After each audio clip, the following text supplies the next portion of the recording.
Écoutez, fut un temps dans cet hémicycle au début de la Troisième République où les grands patrons siégeaient directement pour défendre leurs intérêts.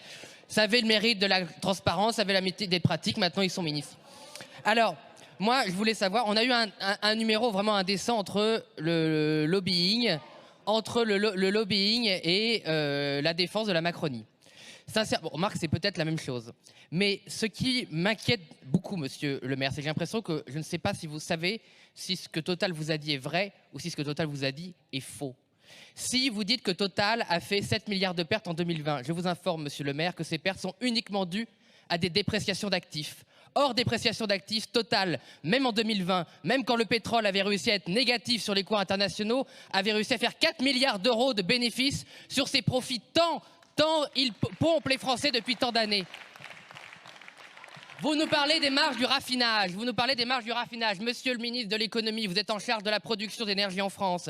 Vous savez très bien que l'organisation du downstream, c'est-à-dire de la chimie et de la raffinerie, et celle de upstream, c'est-à-dire des bénéfices de l'extraction et de la production, sont organisés par les pétroliers eux-mêmes. C'est eux-mêmes qui définissent les marges au sein de leur métier. Quand vous dites que les marges de raffinage se sont effondrées, ce n'est pas par la grâce de Dieu, c'est les raffineurs eux-mêmes qui ont effondré leurs marges pour gagner des profits ailleurs. Les Français ne sont pas responsables des schémas spéculatifs sur le pétrole qui font que les pétroliers gagnent toujours. Quand ils perdent sur les marchés internationaux, ils gagnent sur le raffinage. Quand ils perdent sur le raffinage, ils gagnent sur les marchés internationaux. Ils savent toujours comment gagner, car vous ne savez jamais comment faire gagner les Français.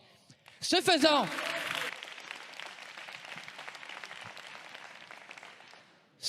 monsieur le maire, je comprends pourquoi les électeurs de la première circonscription de l'Eure ont choisi de remplacer celle qui vous avait succédé par une députée Rassemblement National. Ils savent désormais que la seule force politique capable d'assurer la justice fiscale, la justice sociale et l'efficacité économique, ce sont les parlementaires du Rassemblement National.